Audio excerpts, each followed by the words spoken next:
She looked like an easy target. They had no idea who they were messing with. Naomi Carter wasn't in a hurry.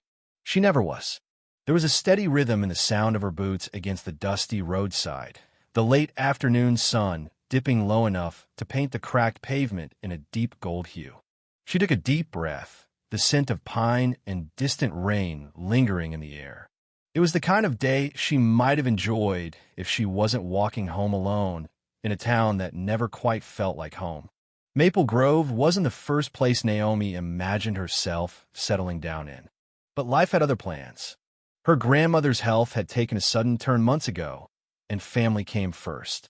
Naomi didn't think twice about packing up her life, leaving the city, and returning to the quiet, rural place she had barely known as a child. What she did know was that Maple Grove wasn't always kind to people who looked like her. A young black woman, walking alone on the edge of a town where most folks didn't bother to hide their stares. Naomi wasn't naive.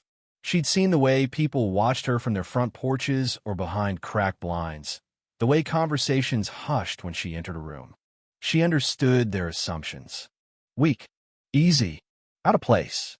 But she wasn't what they thought. She wasn't an easy target. And today, two men were about to find that out the hard way. The distant sputter of an engine broke the quiet, an ugly sound against the serenity of the evening. Naomi didn't need to turn around to know who it was. Trouble. It always sounded the same. Cheap wheels, bad intentions. A ragged old scooter groaned its way closer until it was right beside her, kicking up dust as it swerved to the shoulder. The driver was exactly the kind of man Naomi expected. Greasy blonde hair, leather vest that had seen better days, a wiry build hidden behind tattoos that didn't make him any tougher. His passenger wasn't much different, maybe a few years younger, but with the same mean look in his pale blue eyes. His lip curled when he smiled, teeth stained from years of cheap tobacco and cheaper beer. "Well now," the driver said, his voice scraping like gravel. "What's a sweet thing like you doing all by yourself out here?" Naomi didn't answer. She kept walking, steady, eyes forward. She'd learned long ago that men like this weren't looking for conversation. They were looking for fear, for submission, and she didn't have any of that to give. The younger one leaned in, shouting over the noise of the engine. "Hey, we're talking to you." Still, Naomi walked. Every step measured, even as her pulse quickened. She could hear the taunt in their voices, the growing excitement in their words. They thought they had found prey, but they were wrong. "Hey, you deaf or something?" the driver barked as the scooter jerked ahead of her, cutting off her path. Naomi stopped, jaw clenched, fists relaxed at her sides, just relaxed enough. She met the driver's stare without flinching. "I live here," she said quietly. They laughed, a sharp, cruel sound that cut through the stillness. "Is that so?" The younger one sneered as he hopped off the scooter, boots crunching in the dirt as he stepped closer. "Funny. Don't remember seeing you around." Naomi didn't answer. She didn't need to. "You ought to be friendlier," he said. "It ain't polite to ignore people, especially folks just looking out for you," the driver added, revving the scooter's engine like it was supposed to intimidate her. "Never know what kind of trouble might find a pretty girl like you."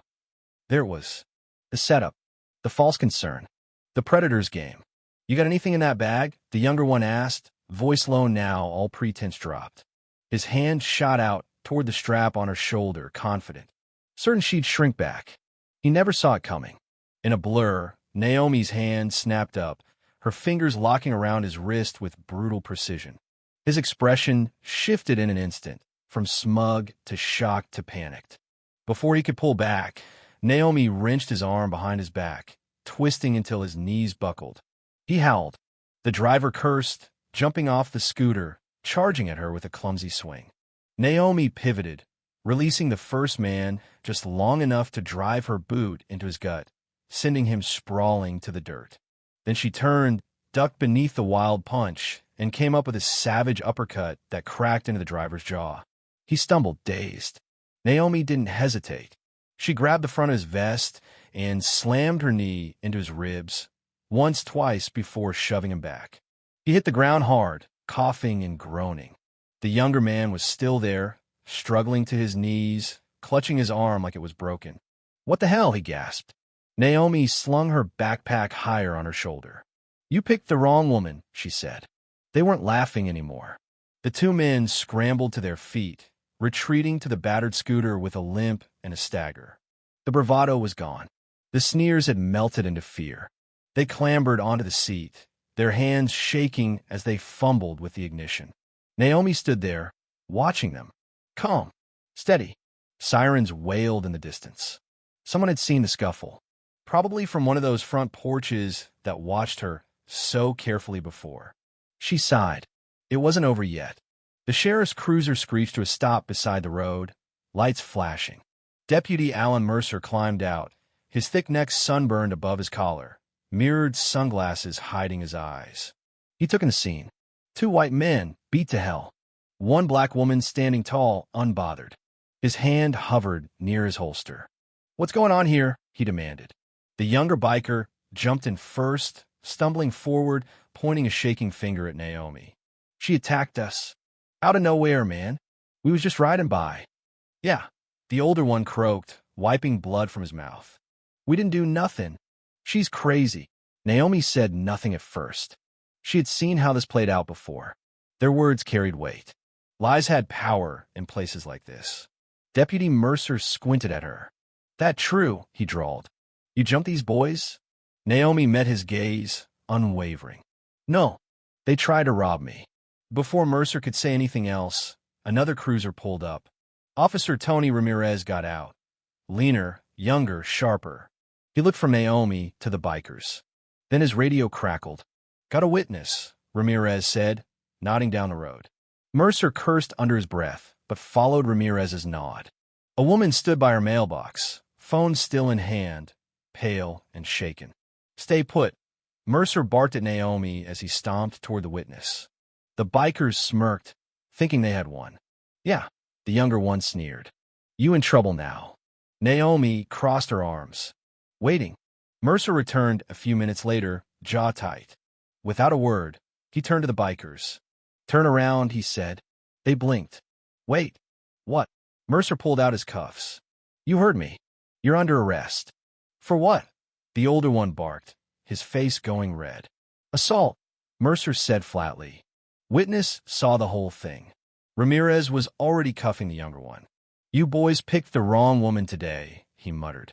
"She's dangerous," the older one shouted as they hauled him toward the cruiser. "Did you see what she did to us?" Mercer gave a wry smile. "Yeah, looks like she handled herself just fine." Naomi allowed herself a small, quiet smile. Ramirez glanced back at her. "You good, ma'am?" She nodded. "I'm Fina." "Military?" he asked, eyeing her posture. "Army," Naomi said. He nodded, as if that explained everything. Mercer sighed, rubbing his face. "You need a ride home?" Naomi shook her head. "I'll walk." As she turned back toward the road, leaving the sirens and flashing lights behind her, she heard the bikers shouting from the back of the cruiser. "This ain't over," the younger one yelled. "You're gonna pay for this." Naomi didn't look back. Let them scream. She wasn't afraid of noise. She'd fought worse battles, and won. And if you believe in stories about strength and standing tall, hit that subscribe button. There's more where this came from.